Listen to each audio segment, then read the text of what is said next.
Hey everybody, guess what? It's December 10th, which means we are 1/3 of the way through a video a day in December. I am going to be working with a memory planner spread today, and this is using the October kit from Coco Daisy, which was called Umber and Gold. You're going to see a couple more projects using this particular kit because I went ahead and bought the 12 by 12 papers to go along with this collection too, because this collection was stunning and it just screamed me. So that is my functional planner. You got a little peek of there. I'm just going to go ahead and get my functional planner going so I know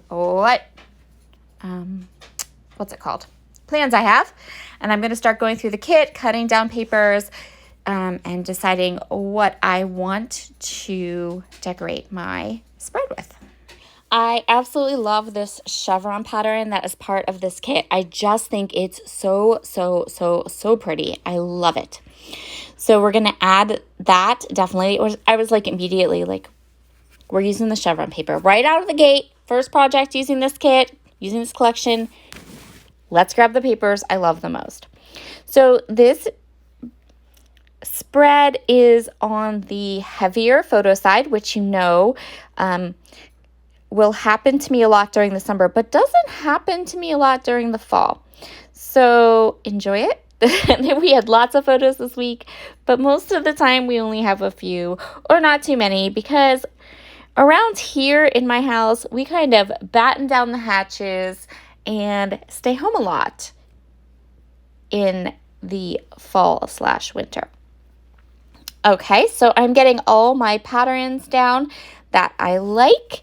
Next up, what is really nice about a busier, more photo-heavy week is that, first of all, this video is going to go really fast because I don't have as much space to try to work with, and I'm going to be able to get lots and lots of plans and journaling. This is going to be a really quick video for today. I'm grabbing all the labels, and I'm going to just add all the labels where I need them to go. So let's talk a little bit about the photos this week while I put everything down. I can tell by looking at this week that I wasn't feeling the best because I watched lots of TV. You'll see that there's like 2 movies and I started watching Sherlock with my youngest son. There was cooking going on. I made pumpkin no bakes, which were delicious. My sister made some Vietnamese pho soup. She's fabulous at it. I got some crafty mail. So I'm just looking. I'm going to use up most of the labels. I go through the labels pretty much in my first, second in there, like the first couple of layouts. I generally have my labels all gone, and then I kind of work with the tabs or my label stamp from Ellie's Studio, those kinds of things.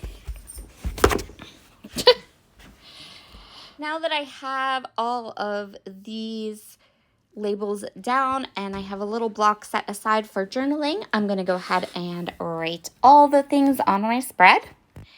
And now I'm just going to go ahead and start stamping. You guys, I love to stamp on my planner spreads.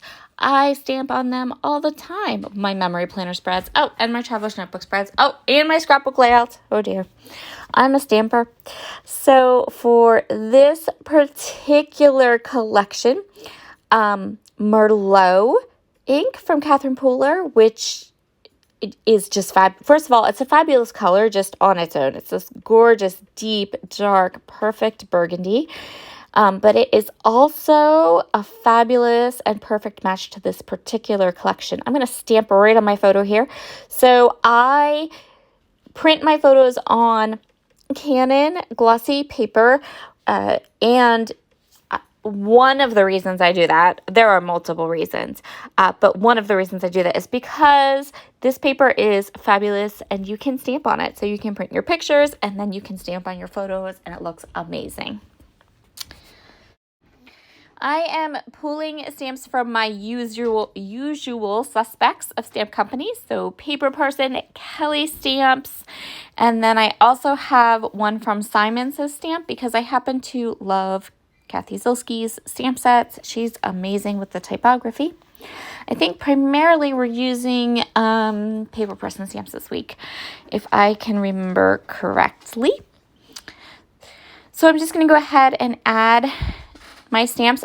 One note on stamping in my memory planner. I do not stamp on the actual planner pages.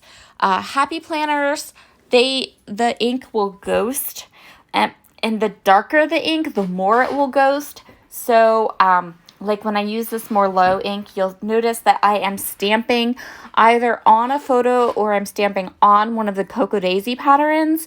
The Cocoa Daisy papers that come in the kit are super, super thick, so they're fine, and you don't need to worry about them going through that thick paper. But just an aside, in case you're wondering, when I am stamping straight onto the paper, I'm using Mandarin Spice ink, and I am not using the Merlot ink because I will get ghosting.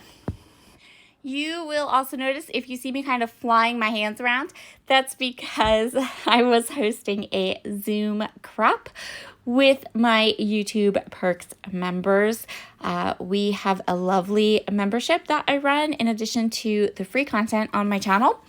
And so you can get extra videos. You get a Zoom crop with me every month. Yeah, lots of fun stuff. So if you're interested in that, you can just hit the See Perks button on my YouTube channel, and it will show you all the different levels and all the things that you can get. So I'm just going to continue on here. I am doing all the stamping, all these different stamp sets. So far, every one that I have picked up and used, except for the Crafty Mail one, is from the Paper Person. And then I'm also going to use this one from Feed Your Craft. It's called Dots and Spots, I think. And it's the coolest stamp set. It's like mixed media stamp for messy people. Let's say that. So it's like these little splatters and things. It's so cute. So I am kind of cutting out or fussy cutting this little circle. It says rewatchable, and I'm going to put it beside the photo of The Great Gatsby. So this is The Great Gatsby with Robert Redford and Mia Farrow. Not the new one, although I like that one too. But I curled up and watched it one night and enjoyed it immensely, even though I've seen it like, a dozen times or more. And actually, I ended up putting that rewatchable stamp on the Sherlock because that's also rewatchable. All right, here's that Dots and Spots stamp. It's so cool. Again, I'm using that really, really dark, rich Merlot ink, but I'm putting it on the pattern papers, so it's not going to ghost through into my other spread. But look how awesome that stamp set is. It's so fabulous. I just love it. This was when I just first got it. This was the first time I was using it. And rewatching this video is making me realize I need to pull it out and use it again. I am not sure what the next couple of days for scrapbooking videos will bring. I'm not sure what I want to be working on. So if you have any ideas or requests, by all means, drop them in a comment below because it's always a good idea. I always like to know what my subscribers are wanting to watch this week. Anything in particular? See, I talk with my hands, and I was talking to my members on Zoom. I think we have now entered the point where I'm going to go through all of the principles and the die cuts. I'm going to grab some small ones. So there are some pretty large die cuts in this particular collection, which makes them perfect for scrapbook layouts. But I'm going to use a lot of the printables that I fussy cut for my memory planner spreads because the aspect on them is a little bit better for these smaller type projects. Last up, I'm just going to grab some of these cute little deco stickers, kind of sprinkle them around just a little bit, and that's where we are going to call this memory planner spread done. Thank you all so much for joining me today. Thank you for watching this fun memory planner spread. If you enjoy these videos, I would love a thumbs up, and I always read all the comments and love to hear from all of you. Have a wonderful, wonderful weekend, and I'll see you again tomorrow. Bye.